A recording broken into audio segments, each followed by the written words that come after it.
Hello, everybody, and welcome to the OPRFHS Virtual Winter Showcase. My name is Peter Kahn. I am a co-sponsor of the club, and this is... My name is Christian Robinson. I am also a co-sponsor of the club. Hey, everybody. I am Noelle Berry. I'm one of the Spoken Word Club assistants. Hi, I'm Van Harris. I'm also a Spoken Word Club assistant. What's up, guys? I'm Patrick Crisp, and I'm also a spoken word assistant.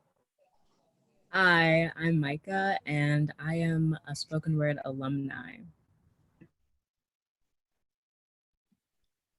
Adam.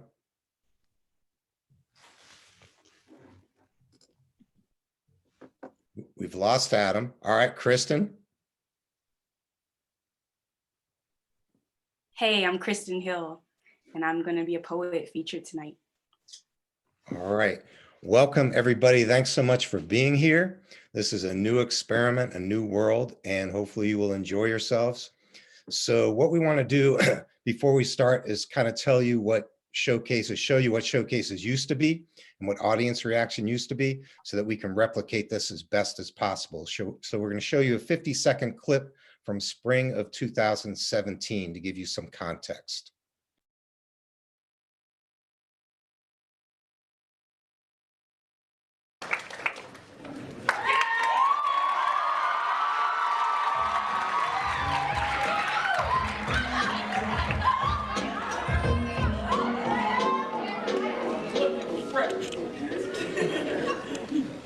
You see Lightyear over there? Right. You see it?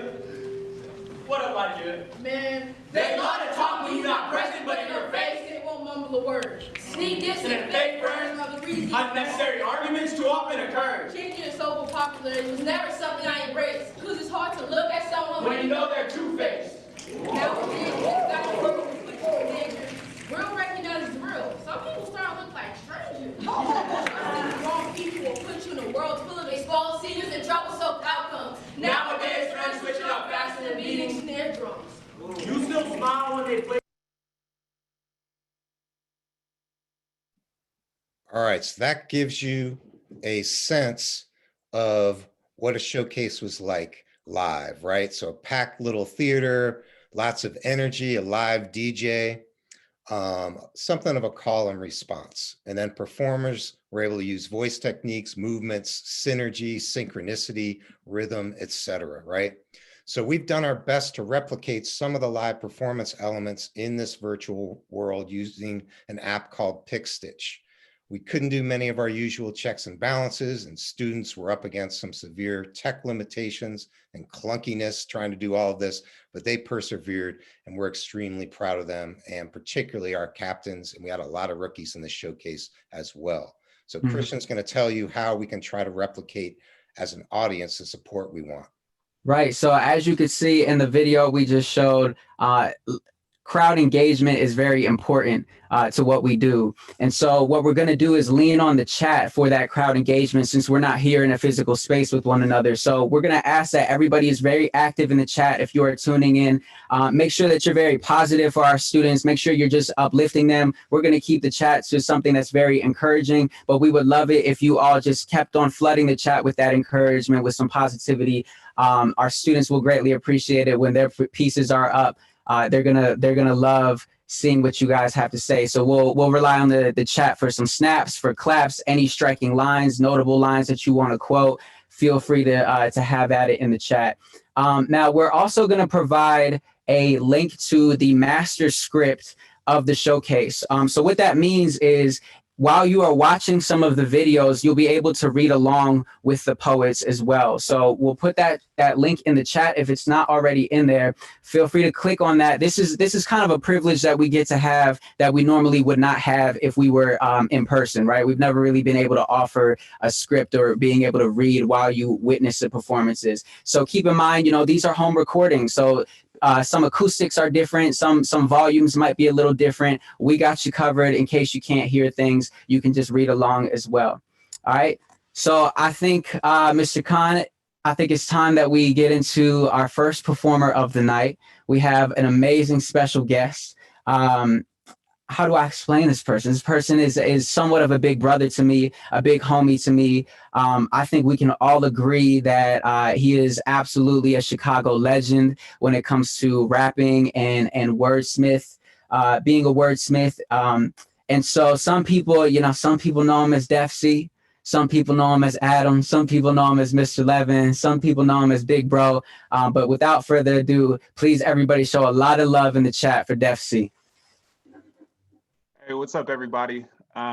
It's nice to be here, performing live from my living room. Nice to see everybody in the chat. And for those of you who are going to be performing, I'm looking forward to seeing you rock. And to those of you who I haven't seen in quite some time, I hope everybody's family is happy and healthy and surrounded by a lot of warmth and kindness right now. So what I'm going to perform is a new song called Eggshells. He's the run of the litter the hunter should miss, stunning and sick, grungy and lit, magician with the jury of gods judging his tricks. In a bucket of colorful raps he dumps till it drips, spending 2% of his time funny and quick until the laughter dies as fast as his crumbling wit. Mumbles and loops, touchy and ticked, pretending he isn't really as fragile as a crumb in a fist. Parents buttoning lips, hushed, mum is a crypt. He's barely gotten enough upper body muscle to lift the grub from his dish. Smiles, but in his stomach's a kick that he's a fingertip away from being hungry and hit. His right hand grinding and his hustle adrift, almost thrown off road by the bumps and the bricks. Crooked eyes bugging out, mouth mutters and spits, knowing his heart's healthiest when his blood isn't thick. Love's thicker than blood. Ask if I'm missing my grin at the memory of what ignorance was. A missing puzzle.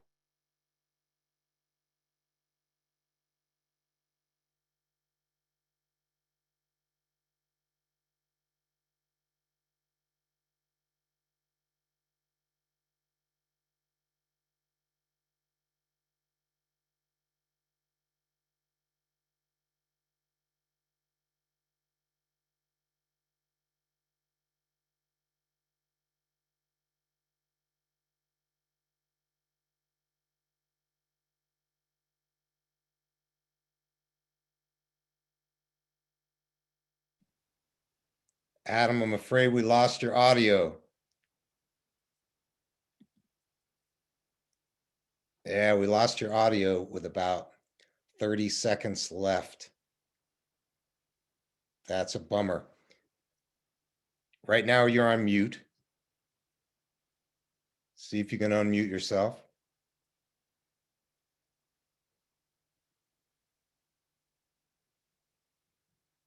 Still can't hear you. Welcome to 2020, everybody. All right, well, you'll have to come to the next showcase to hear the rest of that song. But what you heard shows you the kind of talent we have here with Adam Levin. All right, Christian. All right. So forgive any technical difficulties. There's only so much that's in our control. This is why I meditate, because everything is not in my control or Mr. Khan's or Adam's. But thank you for the love that y'all are showing in the chat. Keep that energy going, please. I would love to introduce a spoken word club assistant, Noelle Berry. Noelle Berry, fun fact, was my very first captain ever when I was in high school. And she will introduce our act one of the night. Noelle, let's get it. Sweet. We love that love. I'm super excited for the first acts. We have our captains today, Calais Clark, RC Davis, Dawson Pickens, Abby Govea, and Sanaya Overstreet. Give some big love for them in the chat. Chat it up.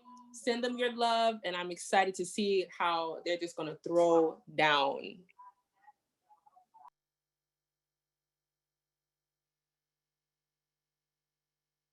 I call you in the middle of the night quivering.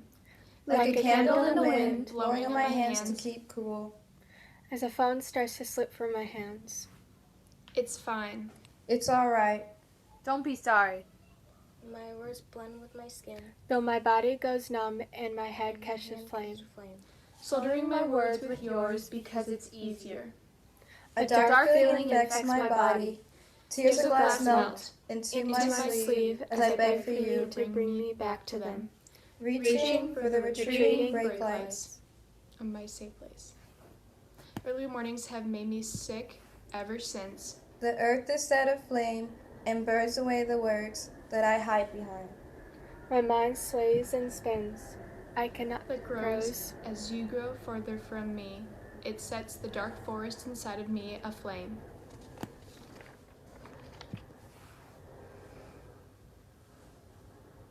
I run from the lyrics that chase me into a corner. Filled with rage, unappeased with their meaning, burning the angry E-flat tone on my fingertips. Tingling and biting at every inch left bare. The words that once had no meaning now live with a spark. It dances to the tune my life sings. It's saying in the background, the abandonment showing in his eyes. He doesn't deserve the words I give. It brings me back to the day he gave his life away. My father never sparing a moment to leave me alone with his shallow lies. Because of him, I wrote my first notes of poetry. Filled with hatred in the dirt. Nothing to see here. Not my friends letting their lives slip away. Not me. No, not me. Music is all I ever wanted. It holds a grudge, Continuing to burn that E-flat on my skin. Tunes slugged across my memories. Minors I refuse to revisit. Walking across stage, Vaseline rubs on lips, creates caves visible in every light. Allows the clink of plastic to land on stage as a violin strings chime. I try humming. Tomato peels erupting to dad yelling at the dinner table. Memories hold back my hands, trying to script my ruined play. Revealing moments shoved down my thoughts. The hours spent studying for my calc exam, papers robbed by coaching to Google searches of formulas, magnifying unspoken hymns, unspoken notes in ink. Planets align when I speak throughout. They collide, explode. I am scripting. My size 9.5 stamp the dusty leaves. Skipping to the beat of each step. Left me yanking back my wandering insecurities, back me into the heft of a brick-breaking sack. Stripping me raw, under the eyes, but over the height of a humming size 1.5. My troll to stare down their eyes. The only thing I can see is their lyre-spinning wonder. 5'7" and looking in the view of the sun, they sang a simple question. Who are you? An answer is dancing past my fingertips. I'm calling you to grasp it by the root and rip it out from the ground. My only safe place was now exposed. I'm a dancer. The music lyrics slipped easily past our tongues. Our smashing playlist brought sliced watermelon grins on our faces. Suddenly our bodies stood still while our gleaming eyes tuned on the name August D. A kicking playlist needs a little cayenne pepper, right? Ditch-a-cha was the title of the song. Click, play, listen. Our mouths dropped as our veins danced to the beat. Sing the lyrics. A constant rhythm wrapped around our brains. Ditch-a-cha, ditch-a-cha, ja-ule, ditch-a-cha. We sang proudly to the words that we were able to unknot. Each lyric a shot of sojo burning our vocal cords. Singing the swears we were prohibited to even think about. The watermelon grins turned into sour lemons. Our bowling ball cheeks were fighting back the laughs of embarrassment. Yet too late, two elephants in the room sprouted their trunks. Who would have thought that swearing would make me and my sister harmonize? Who would have thought Ditch-a-cha can help me unseal secrets of the Hangul alphabet? Spotify, Kamsamnida. Thank you for making the E for explicit tiny. August D. Kamsamnida.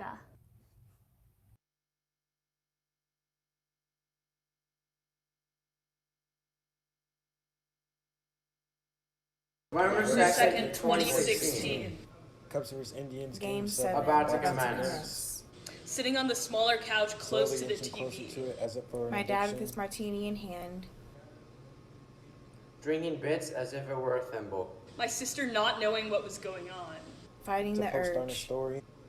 Going to the 8th with a 6-3 lead. Wanting to pop champagne immediately. They got 3 to tie. An infection of the shock waved through my body. In an extra inning, the Cubs won it all. And it took me a month. To get back from outer space. After this high of excitement. It took 106 years of losing to get one win. Like a criminal telling 100 truths to sell one lie. To fathers and sugar. To the beginnings of life endeavors between a spoonful of ice cream. And subtle shaking of boxes with precious mic in. Harder to swallow with. Swallow with each shake. To the dying sucrose flavored air. Lungs clinging onto the tumor that keeps coming back. It keeps coming back. One good omen bouncing negatives, bringing light-headed addiction. Biggest addictions start with a silly-filled concoction made of wrappers and cardboard. Straying me to sleep. Late night memories where he said, maybe you're my kid after all. Maybe you're my kid after all. For the injection process to the states my bad habits of which I inherited from the man. Who showed me the true meaning of being a father that loves sugar. A tick latched itself to my mother's arm last weekend, and maybe there's still pieces of the head in there. Last spring, I tried to bite into every sort of collective weed. LGBTQ didn't have enough. For me to slurp. I stopped calling myself queer this summer and listened to the same 7 or so songs on long walks. I want to grow in something that is warmer than Twitter or my skin. I write my poems for every highway side ghost of myself. And not some trans boy somewhere painting over his bedroom mirror and windows. Even in my dreams, I can't bring myself to touch the face of any sort of trans community. Imagine the sweat in all my parasiting. I keep digging, even if it hurt. In my dream world, never happened. School never stopped. People would be out having fun. And my grades would never have dropped. There's my grandma. When she died, my mother cried till she couldn't breathe. My grandpa was mad about his wedding ring. My cousin started seeing things. It was so nice you think she was a myth. Despite age difference, only one I was completely honest with. Comics, anime, ate too much ramen. Not to mention I got cancer. My time began to feel limited. In the hospital 3 days a week, barely anyone visited. I still remember the hospital days. Spotty TV and 20 nurses refusing to eat what was on my trays. Size of small purses. In my dream world. Fun. This evil virus never happened. Instead, I'm waiting for this to be done.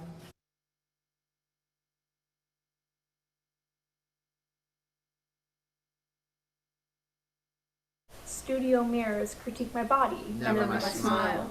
Childish form was overshadowed with enough teeth, crooked from youth and lifted with arabesques. Thighs in tight casing. Arms cinched with maroon threads. Are center stage, yet in the corner of my mind, I look to check my toes, but the room's adrenaline glow cools to the hollows of my eyes. Studio mirrors critique my body, never my smile.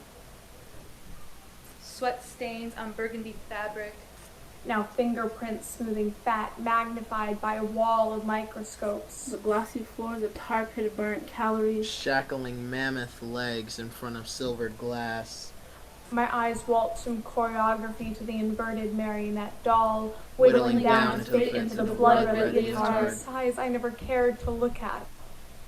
Music auto-tunes our relationship. Pitch corrects our problems. Without it, my sister and I are off key. Speakers can't help us hear each other clear.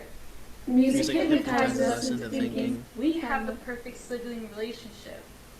Our nervous systems sporadically synchronize. We budge and play Music along. is a peace treaty. It is the only time we shift to harmonize. The second someone turns on the radio, we shake hands, forgive each other, and break out into choreography.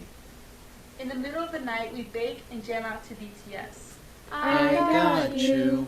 Chilia got the bandud, so the lyrics bind us together. Even though they're Korean. We pretend we understand. Just like we do with each other. We yell the few lyrics we learn with smiles on our faces, proud that we got it right. Until we have to mumble gibberish on beat again.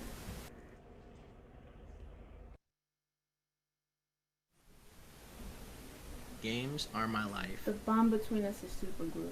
The feeling of playing games is an amusement park with endless rides.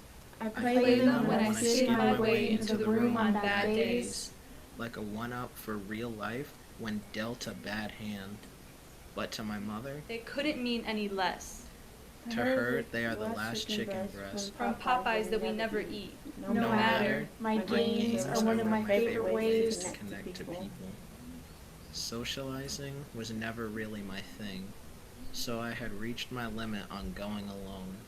So I reached out beyond the fear, trapping my soul inside of a bird cage. And was shown a way out I had never seen before.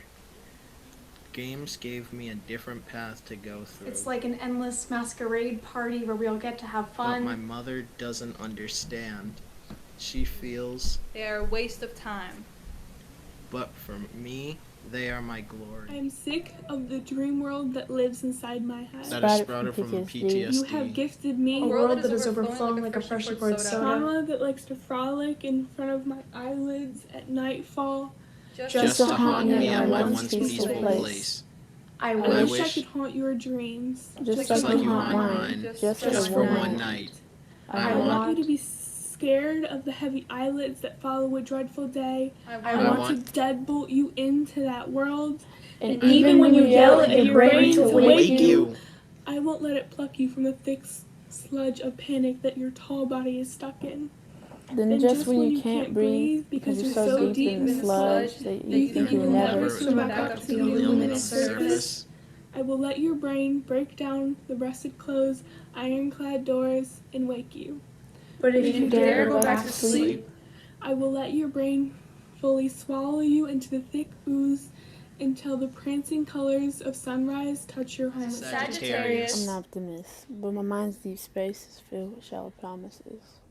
Keep up with the schoolwork. Improve your hobbies. That hope for changing the brain turned out shoddy. Standards paper thin, hidden behind my passion like a mirage. My mother told me. Mythical self-expectations is the toll for having greatness.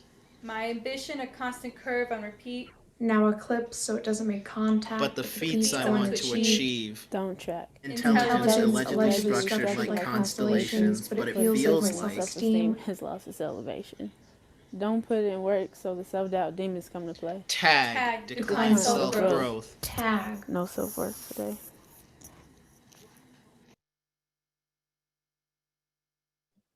All right, that was Act 1. Nice job, students, in this brave new Pick Stitch world. Congratulations, Act 1 students. And I gotta say, the audience, Christian, you coach them well because they're doing a fabulous job in the chat. I can't even keep up with it. They're so alive. They're so alive right now. You guys are making this happen. Thank you so much. So we've got some thank yous. We don't have time to read through all of these. And there are so many people that help us put these showcases together. I do want to definitely shout out Teslin, Sadowski, Alessa, and Danny for all the tech support. This is incredible what they've helped us put together here. Mr. Robinson's going to give another shout out, but if you are in the audience reading this and your name is on there, can you just type your name in the chat so we know you're here as well? And if there are any alumni who didn't help out this showcase, but you're here, Spoken Word alumni, type your name in the chat too. Yes, yes. All right, so we want to give some special thanks to Miss Gallagher and Miss McGinnis and members of the English division for your enthusiastic support of our work. We really cannot make this happen without the support of our English teachers and our English division. It is quite a unique thing that we have at Oak Park that allows us to have such a flourishing spoken word program. I've never seen anything like it before. And that's just what it is. So thank you to our English department, and a very special thank you to the families of our spoken word members. Without your support and flexibility, this show could never be possible. So usually we have parents and English division folks stand up in the audience, but we can't do that. So if you are a parent of a student, please put that student's name in the chat. Show us that you represent it. Show us that you're here to support. And if you are a part of the English department of OPRF, why don't you go ahead and put your name in there too, and we can uplift you in the chat as well. Thank you all for being here and for all the people who helped us put this show together. Yeah. I think we're ready for another performer. What you think? I'd say so. Say so. Okay, so without further ado, can we get Noel Berry back to the virtual stage, please? I think we have a video to play. I think we do too. How's everybody doing? So I'm excited to just cue up the video. and show you guys what's going on. I think we're gonna get that. There we go. My name is Noelle Aisa Berry, and this is a piece entitled Cleito. How well can you hold your breath underwater? 8 years old and skinny, discovered being a mermaid was harder than it looked. July in Chicago, I thought, was perfect time to give my best impression. But some men met with beauty and intellect behave Poseidon. Others push you headfirst, 10 feet under the bounding main, want to possess you, hide you. I learned to swim to keep a boy from drowning me because I was pretty, he thought. I am Lost City, stacked from storms and seisms where mysteries skinny dip swishing away from surface, where 8-year-olds learn to punch back. Most lovers can't swim this far. Like sailors, they fear sirens like water to a rock. Hitting is a good thing, my uncle would reassure me. It means a boy likes you and wants you to be his. Like mermaid, I lure if you are arrogant, make etch-a-sketch of boulders or broad shoulders como agua para chocolate. 75% of women don't report their assaulters. Learn to take violence and somehow add sugar. Just sit pretty. I know better now. Whatever's at the tip of your tongue ain't as sweet as this is a warning. The sweat on your brow knows it before you do. Must be able to handle curves, especially when wet. Ask my sun-baked exes. I used to hide my smile for fear of hearing why he always looking at you like that. There's a reason there are ruins here. Jealous boyfriends will guilt you into blocking your friends on Facebook. How well can you hold your breath? Or my face when my eyes tsunami, typhoons in my belly first. Haven't met the man or the match that'll let me breathe. Here are the pillars catastrophe could not consume. One ex told me if I couldn't love him right, good luck finding another willing to put up with all them damn expectations. I am deep enough to be buried beneath ocean, and you wonder if I actually exist. To love here is to sing to cadence of crash and wave, so long as you can swim, not just breaststroke. Look up at the moon, scream, there's no place like home. My last ex tells me of his voyage from Boston to Cali just to look for my kiss and other women. Funny how I knew he couldn't. Feel like you ain't had a drink in years, been drifting lost at sea, the dead kind, how that salt tastes. Good girls ain't supposed to understand Venus like this, you say. I just want to breathe. Mi amor, my specialty is the gulp you get from swallowing too quickly. You forget you're supposed to count your strokes before you flip. On me, you may drown in Charybdis under my spleen, find the moon and I feel too much to care about your shipwrecked apologies. Poseidon can't even come this far. I punch back and smile. Only the valiant may dive here and swim. Thank you. Look at the mentors we have in this club. And speaking of mentors, next up, we have a video from Van Harris.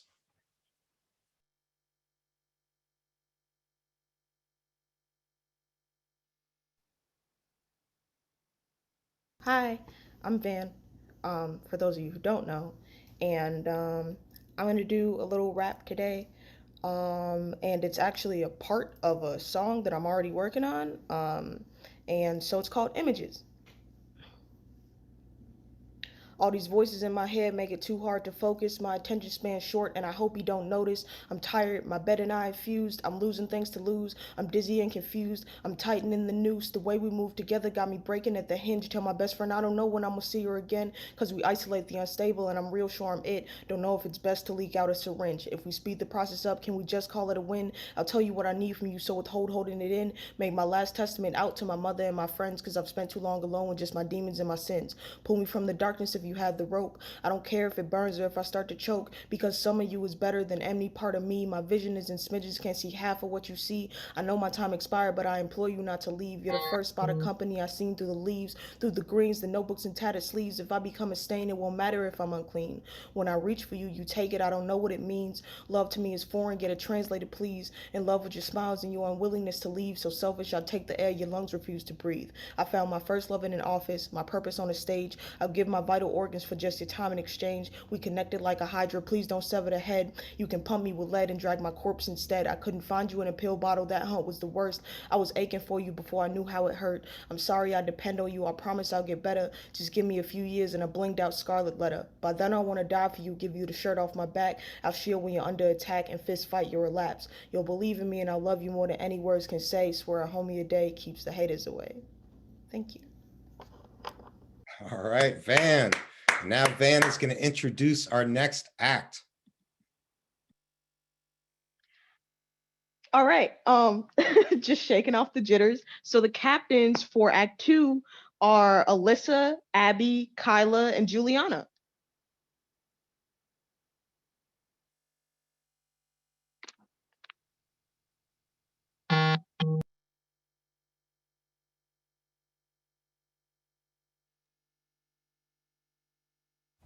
The only time I've been to a cemetery to mourn, I toddled on top of rows of plaques. The unborn infants of the Lancaster Community Hospital. 6 feet over my almost little, almost sister, who my mother often left the room to cry for, now often leaving the room to cry for her own mother. And I can't help but shout, "Don't die," before every trip to the grocery store, as if those words will dry her tears. Except they linger like her mother's remission, like her daughter's depression. White noise might crash over her eyes. In a half a second, she needs to hit the brakes in time, and I'm terrified that 6 feet over my grandmother. I will cry first at my mother's tears, and second, knowing that 6 feet over my mother comes next. We are in fear of the unpredictable, of the inevitable ending of the static. A record to ease, passing green laws. My sleeves short like the blunt hair she trimmed above her shoulders. I make my way up her front porch, where she sits on a wicker bench, a small whiteboard in her hand. I sit beside her, with her legs sprawled across mine. I push my phone to the bottom of my bag where there's nothing. On the whiteboard, now between our laps, she hands me a marker. Define acceleration. Nothing. Nothing with age is uncomfortable, so that's why I need to focus more on her. Less on the bench and handwriting, and my dry responses and thinking about the idea of giving out. The idea of being nothing, acceleration, maybe distance, I'll write that down. The marker is constant. Ink smooth. Don't trust it. It's going to cut out soon. We are trapped in the moment, settling for happy. As time elapses, my hands and eyes become cemented to my screen. Post tie me to my mattress. Each swipe tightens the knots. Every double tap plasters me down. When day-old videos of sports highlights reappear on my screen, I immediately flick up. Impatient steamrolls my ears. Before my screen replenishes with blank content, tranquilizing my boredom. I am a hamster, running on my wheel towards a void. My cage offers a sense of certainty. Thinking I am in control is silly. My life doesn't need an artificial happy creator. I don't need this application, but I am entrapped and content for the moment. We are drowning, stuck in the absence of autonomy. I think my dad would have preferred to have a non-autistic child. No bad grades or academic struggles. No medication to pay for. He could have his dream vehicle without the imprint on a leather interior. My minute mistakes brought bursts of distorted rage. He told me mistakes were things only stupid people did. And left me in his car to cry, all because I did the wrong math assignment. My confidence was buried under a screen of black and white sand. With a different child, he would have been less spiteful. Unfortunately, I'm a defective model. My voice is an unwavering hum. Trying to drown out his insults. My ability to overcome academic issues puts me in purgatory. My hard drive has been pulverized by road rage, but I still remember how much the thought of contacting my dad scares me. We are being swallowed and trying to swallow the unpredictable and inevitable, resisting against the meaningless and consequential. We are lost in the static.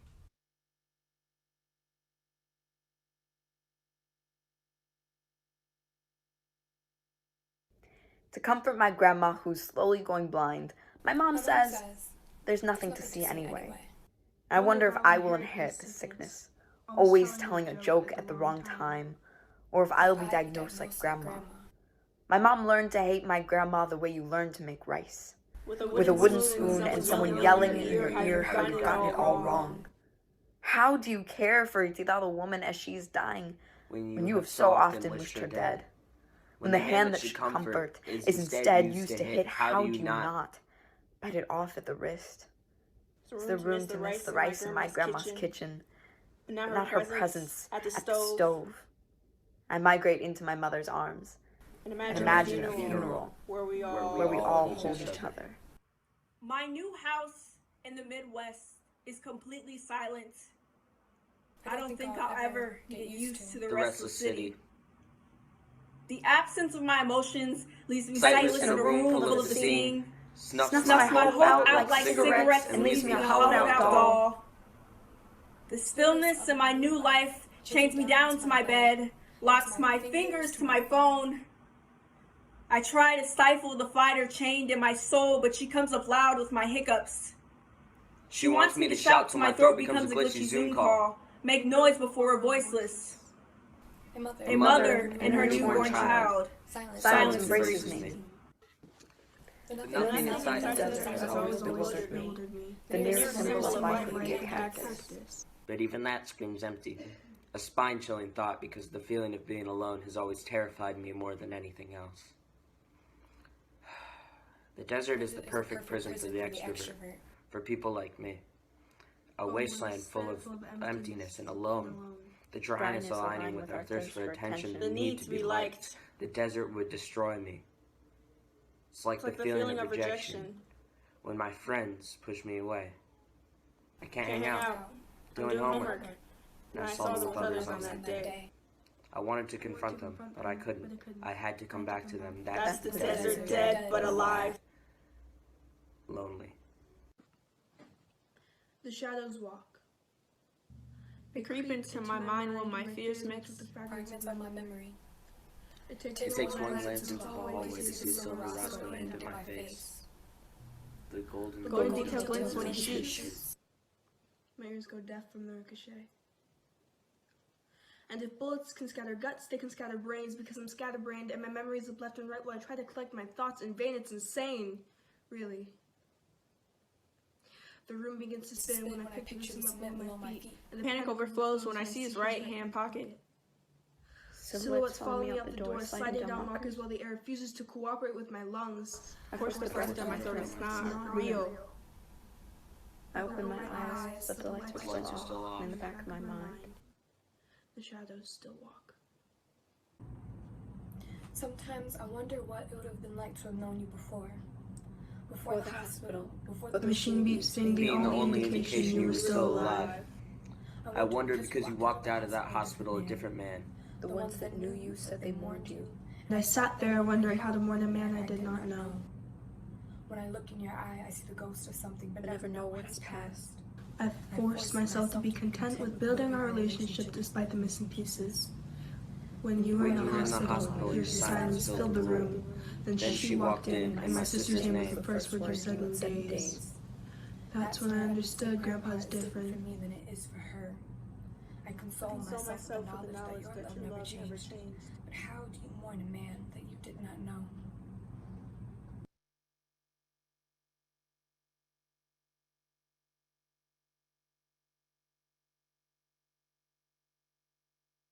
Behind every never mind, things that I couldn't let out of my mind. Rotating my thoughts around my head, the words explode. My thoughts relax as they settle. The gesture of words beginning to submerge, sinking in my thoughts as my pillow cradles me. I say never mind to my emotions as they coddle me. Never mind, bringing me back to the moment in Mom's car, who I allowed to explore the depths of my emotions. My eyes became glossy as he tore down the woman who birthed me, continuing to accept my never minds and doesn't pick at the patience needed to deal with being like me.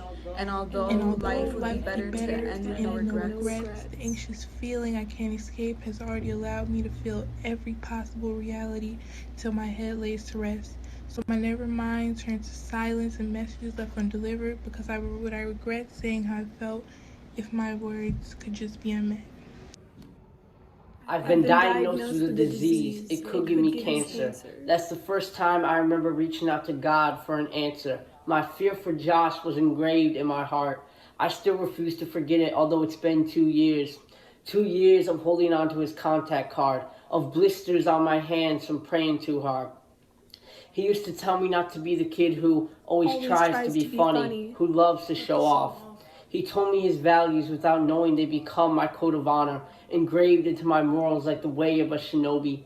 Did I neglect your word, Josh? Did I become that kid? Because I was hurting inside, because I wanted to take a step back and leave my own mind. So I hit my face like Kakashi till I hit them with my jutsu. Wish I sent you that text saying I missed you and asked for your advice.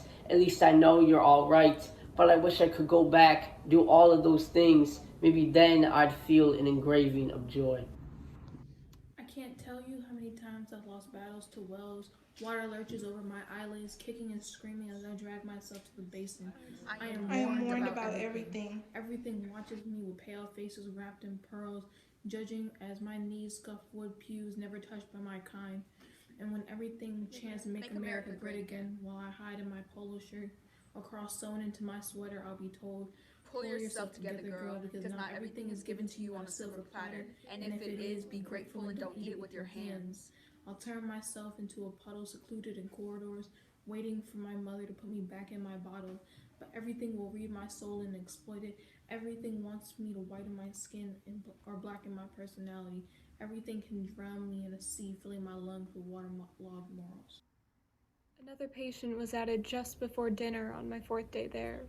Isabella was her name. We had dinner together that night in the arid room at the end of our unit. The laughs we shared turned our insipid food into a gourmet meal. We were so carefree in the end of day 4. On day 5, I found out why she was there. She blinked back tears as she explained to the group. Her father had been sent 1,000 miles away.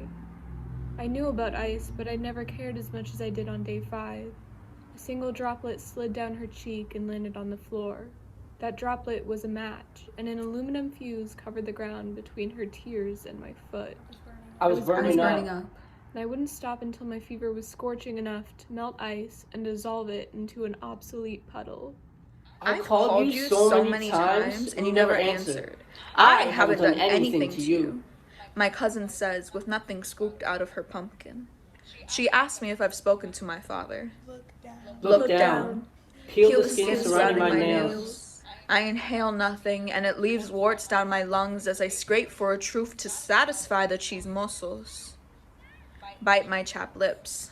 No, I haven't called him. Insert plastic straw between coffee-stained teeth. Chew. My tangled tongue trips, as if her shoelaces are bow tied around her ankles, recalling the lyrics of some bachata song. She sings, Bye-bye to bilingual. Nothing burns my flag and oozes whitewashed in my face. Nothing leaves my thighs stress marked. I have nothing written for my college essay. They say to be personal. Frantically press backspace. All right. That was Act 2. Well done, students, yet again. Awesome.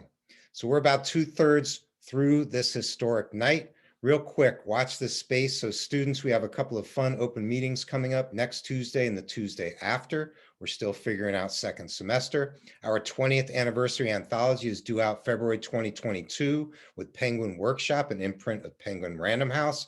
And to raise the profile, we're going to launch an EP, also celebrating our hip hop wing with an array of rappers and singers produced by Adam and Christian. There are emails if you want further details. So next up, we are going to see a video of another one of our spoken word assistants and mentors, Patrick Crisp. Hey, what's up, guys?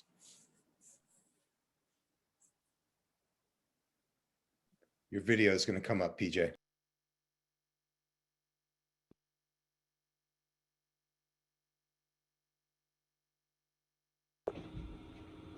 Yo, what's up, spoken word fam? I am tremendously sorry for being the last person to send their video in. That's just me, Mr. Khan. You know this. I'm actually in the process of working on my debut album. Like, so I've been tremendously busy on top of doing what I do with and for you guys. So life's been a bit of a crunch mode right now, but that doesn't change the fact that during this, you guys stepped your game up and somehow still were able to put together a showcase without meeting in person, through virtual experience and all of those things. You guys totally changed the game and you kept this program alive, and for that I will forever have a different kind of love for what it is that you kids were able to pull together this time. So kudos for that, and here's my piece. Trying to get a world every bit of me. Birds often referred to as bitter bees. Mad because of things I told them in confidence they weren't confident that I'd achieve. Made a studio out of nothing and made an A and B. Finna cop a Beamer or a Benz, cause that's the way I live and show the world L's that I took. Made more of a winner than anything. Life is but a dream. I guess I'm just in virtual reality, virtually unachieved in every step of life. But who cares when you this fly? It's easier to overlook the smaller things. Eagles catch rabbits, not worms. So I don't wake up early in the morning. It's actually when I go to sleep. So fly young kings and queens and everything in between, and show them that you really out here living the dream. One love. Peace. All right, that's one of our mentors, Patrick, who's going to introduce our final act before we get to hear 2 last performances. Thank you, PJ. For sure. So yeah, guys, here goes the final act. We got Alan White, Gabe Morelli, Rachel Armstrong, Jalen Sharp, Pira Saramaga, and Alani Espinoza as our captains. Good luck, guys. I hope it's dope.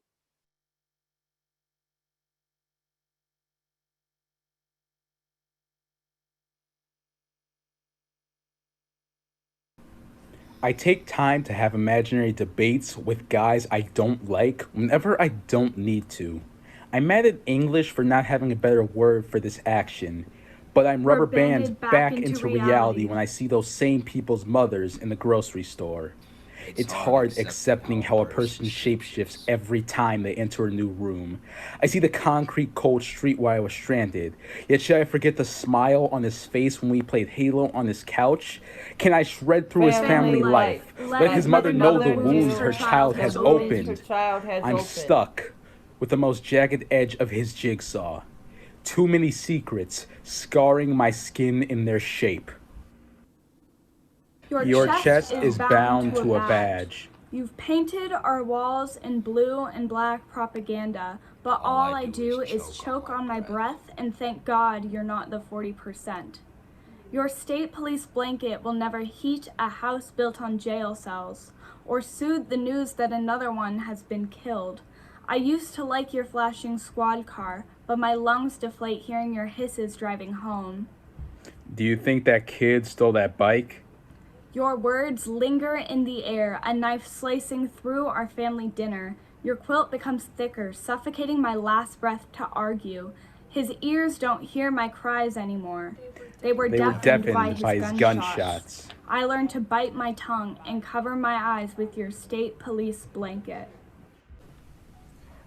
I always used to fall down the stairs when I was younger. My mom got hurt when my body went into the ground. I would not feel as hit as if you were to slip on ice. It was a mix of feelings. Then nothing at all. It was reminding me of a time when I fainted at my grandpa's house. This event when I tripped on the sidewalk and almost fell with my bruised body after falling down the stairs. Falling down those stairs reminds me of a time when I felt this way of how Spire is afraid of defending its territory. I was on Six Flags Great America Ride. I didn't want to go on the side because it was too scary. But I rode on it because my dad said that it wouldn't be bad. I wouldn't ever go on the ride.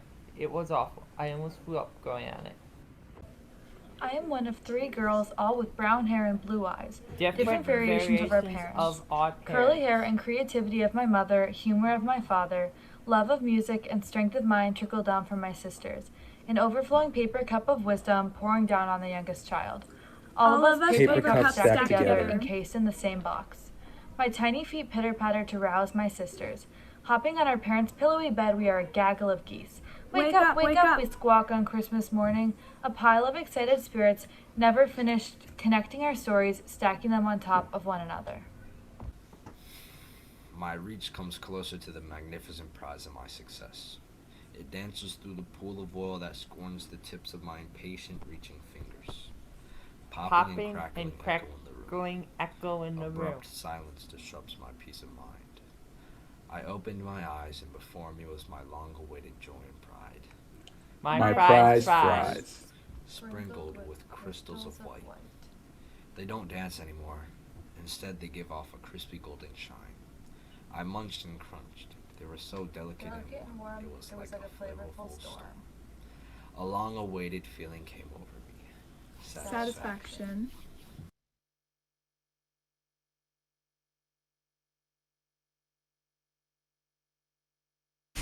Whoa, your mom has like a really strong accent. Curly didn't know her words spilled hot coffee onto a new computer. Her words, Control, Shift, deleted. my hopes at fitting in. I didn't hear an accent.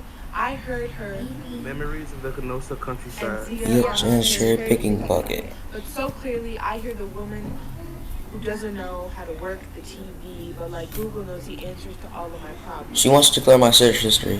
Where I order Mickey D's. Yet we both know she's gonna steal my fries. I hear her. I hear my mom.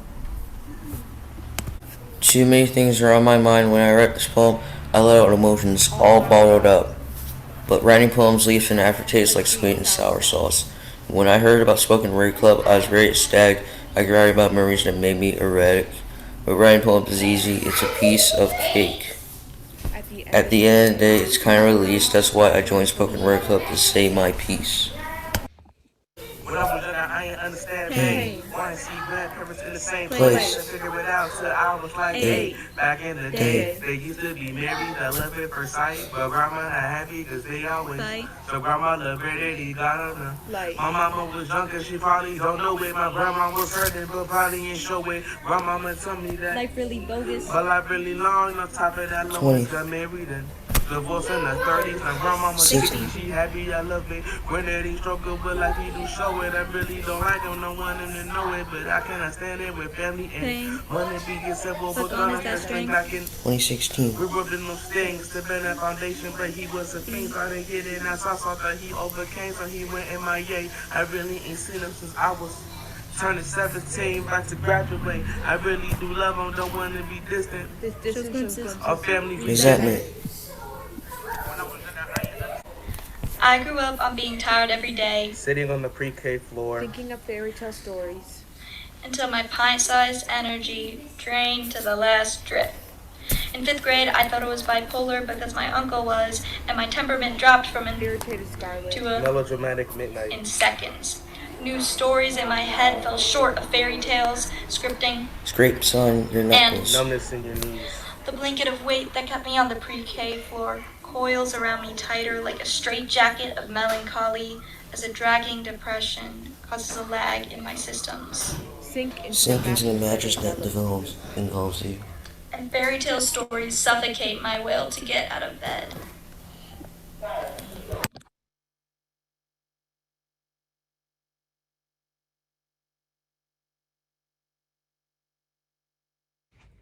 Everything is the courtroom I was robbed of. The story I never got to tell a judge, but had to tell the hundreds of strangers who poked and prodded at the grill on display. Nothing is the anthem the cops chant into my head over stale coffee and sugar-coated apologies. Because their arms are the ones latched behind their backs instead of his. I turn on Praying by Kesha, sync the words into my dying karaoke mic, imagining I'm singing to the tune of my own testimony on a defendant stand.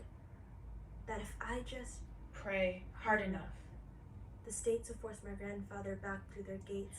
Forced to see the child he longed to restrain no longer wallowing into the elastic of her worn-out blankets. The only one whose hatches she trusted to let her go. Instead, I am sinking into my creaky headboard because my justice has succumbed into a numbing tug-of-war between nothing and everything. In Thatcher Woods, every significant event takes place in the grass field. Birthdays, graduation parties, and the day I told the closest thing I ever had to a sister, goodbye. She inspired me to walk down paths I'd never gone before, loving like mantles, solid and rough around the edges, like the dirt above the riverbank, sprinkled with seeds of grass that sprouted life before I did. I knew she would leave for college at the end of summer, but her moving truck left before I truly let go. Thatcher Woods was her safe space. Before it was mine. I locked that piece of her, along with her picture on the back of my phone. An open door. And a compass pointing west to find her one day. When I lost my grandma, it was like someone ripped a piece of my soul right out of me. I was her physically and mentally only 8 years old. When I lost her, I thought people could live forever. But I learned the hard way that life is short. Then I learned my grandma died from cancer. That disease is like getting hit by a car on your best day. After I was told that I was so depressed, I locked myself away from the world. I didn't do or say anything. Having someone get snatched away from you way too early can really put you in a dark space, especially being an 8-year-old kid. But I learned that my grandma would want me to go on with my life and keep moving forward.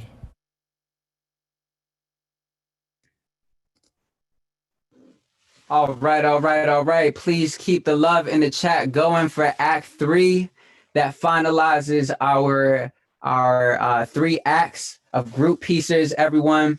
Now, usually in an in-person showcase, we would say something along the lines of, if you feel like you've gotten more than your money's worth, please consider donating.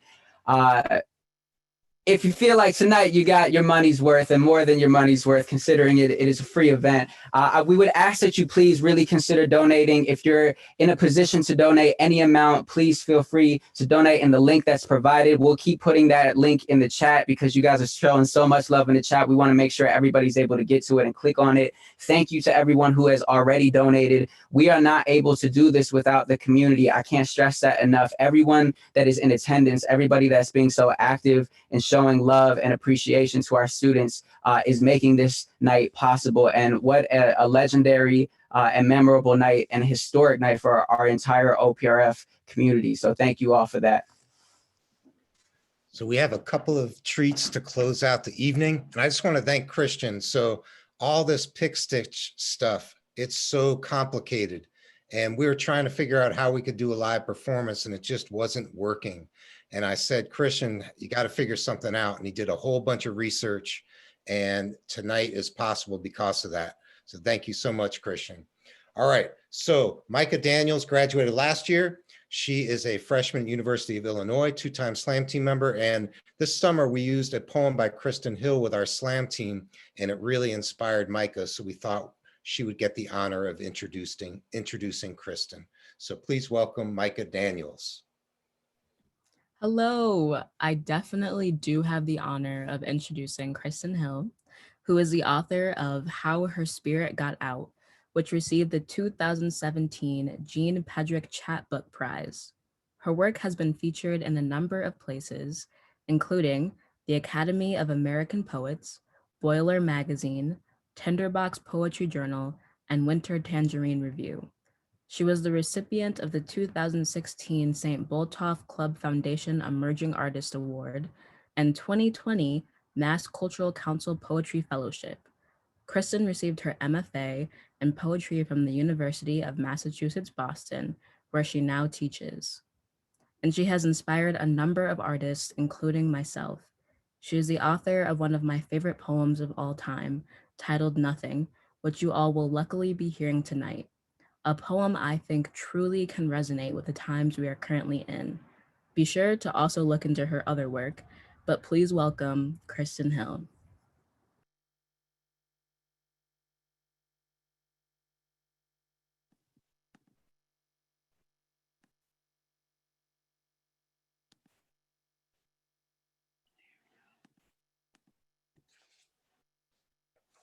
Hey, y'all. Y'all, greetings from Boston. So I'm all the way in Boston, and to see people from Chicago, y'all don't know how much love and just joy I feel.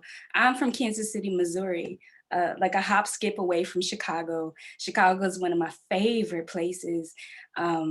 I'm just honored to be here. And y'all, I was just like literally crying as I was like watching y'all perform. This is everything. This is the community. This is magic. This is such magic. Y'all don't know, but y'all are magic. And so, yes, y'all should know that. And y'all are. And so I'm just gonna read this poem. I teach at UMass Boston. As a professor, and I also teach at Northeastern for foundation year.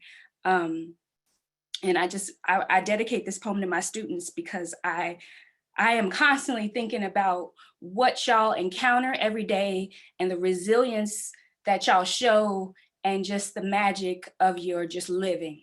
And so this poem is dedicated to all of y'all.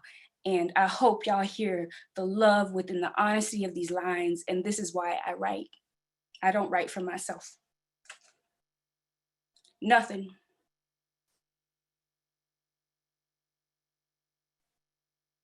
I ask a student how I can help her. Nothing is on her paper. It's been that way for 35 minutes. She has a headache. She asked to leave early. Maybe I asked the wrong question. I've always been dumb with questions. When I hurt, I too have a hard time accepting advice or gentleness. I owe for an education that hurt, and collectors call my mama's house. I do nothing about my unpaid bills as if that will help. I do nothing about the mold on my ceiling and it spreads. I do nothing about the cat's litter box and she pisses on my new bath mat. Nothing isn't an absence. Silence isn't nothing. I told a woman I loved her and she never talked to me again. I told my mama a man hurt me and her hard silence told me to keep my story to myself.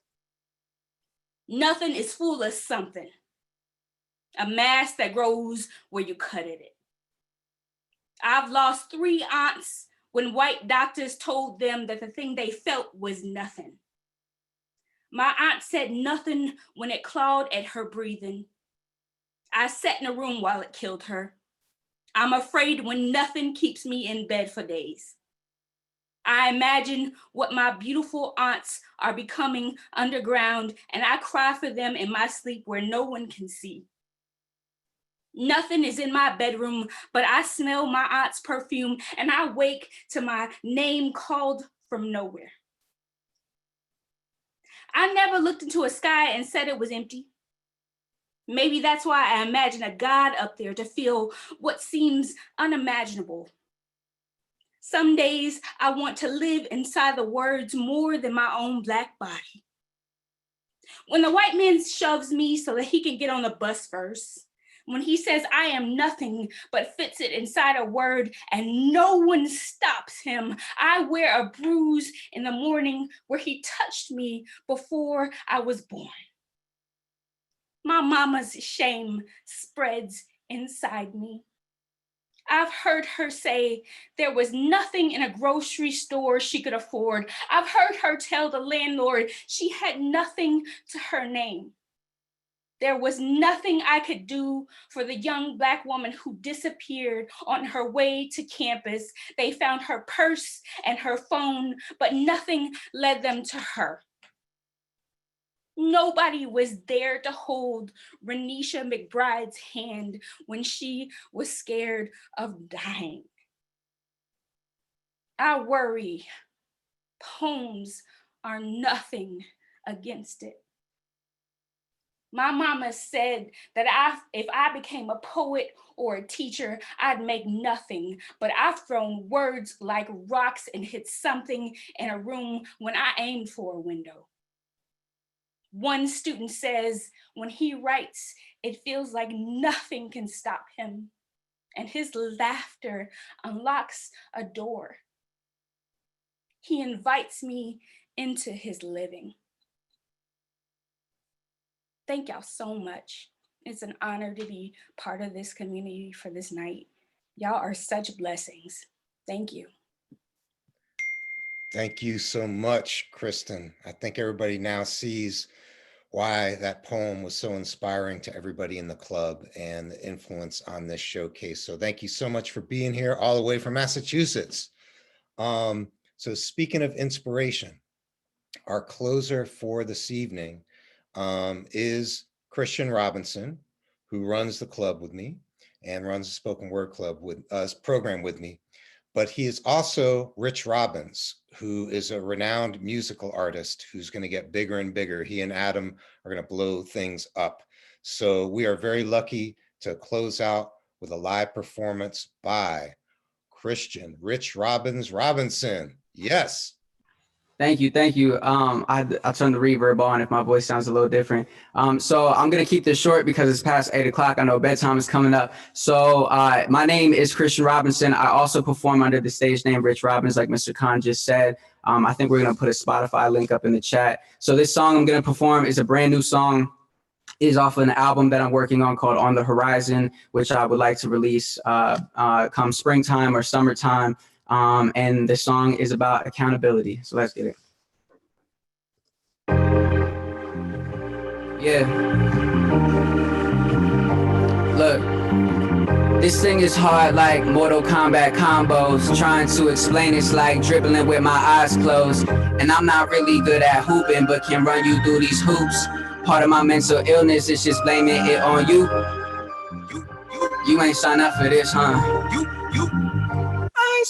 Yeah, I've been falling down the blackest hole. Baby, I just needed some peace of mind. It's not your fault, I just thought you should know. It's a couple times I crossed the line. I take that back, I take that back, I take that back. It's all your fault.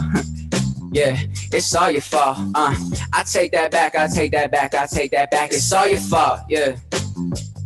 Yeah. No time for playing games, we both got growing pains. I'm trying to dig out all this patriarchy in my veins. Tired of spewing hate, tired of tasting waste. Not trying to retire with tire marks in a suitcase like Elmer Fudd, another what, yeah. I can see the bigger picture. It's systemic, individual, passed down, residual, formidable opponents that sometimes look like Huxtables. I get preachy, you so peachy, I might lose my cool. They politicize our love, black and beautiful. Why fight for one thing when I could fight for two? Me and you. And I'm not really good at hooping, but can run you through these hoops. Part of my mental illness is just blaming it on you. Yeah, I've been falling down the blackest hole. Baby, I just needed some peace of mind. It's not your fault, I just thought you should know. It's a couple times I crossed the line. I take that back, I take that back, I take that back. It's all your fault. It's all your fault, it's all your fault. I take that back, I take that back, I take that back. It's all your fault. Yeah. Yeah. Thank you, Oak Park. That song is called It's Not Your Fault. I want to just give a shout out again one more time to all of our students, to Mr. Khan, to Def C, to PJ, to Noel, to Van, to our stage crew. Thank you everybody so much. We really appreciate y'all. We love y'all endlessly. And to our students, man, our students absolutely killed it. If you have a student, if you are a teacher of a student, if you are a friend of a student, please reach out because this was very historic. Mr. Khan, any closing words? Yeah, if everybody, all of the panelists can unmute. I just want to thank this audience. You were fantastic, and we're so proud of you students, spoken word students. I can't even express it. And thank you for all of the assistants, and Micah and Kristen Hill and Rich Robbins. That was amazing. Thank you so much for being here. If everybody would unmute and say thank you. Thank you guys so much. Thank you. So dope. Good job, guys. All right. Have a great night. Thank you.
All right.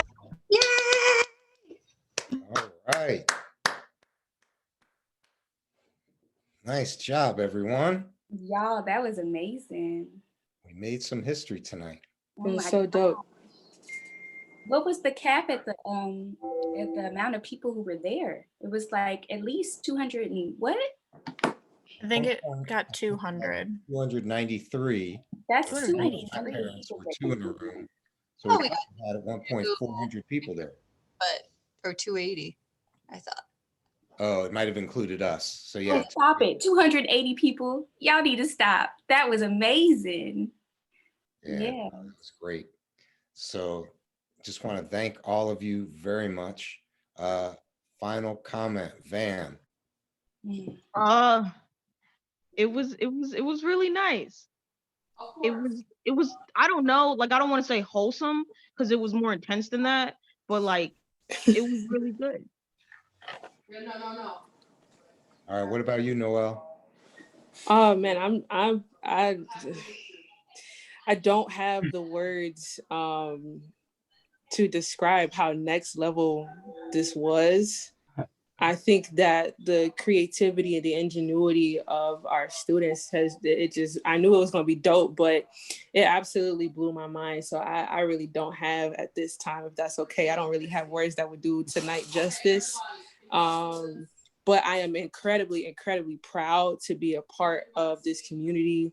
And I am incredibly proud to just see the growth that has taken place. Like every time I see Christian perform specifically, I just have this like gleam of a proud parent every time, because I remember when Christian was so like, I don't know about that. And to see him just close, you know, how he closed on the mic, just like, just little things like that. I just am very proud of that. Super proud of Van. I just think that Van is the cutest thing ever. So I'm just like, oh my gosh, like yes, go up like PJ killed it. Miss Kristen Hill. I don't have any words. Like, so please don't take my lack of phrases or words for anything other than it's just absolutely amazing. So I'm impressed. I'm amazed.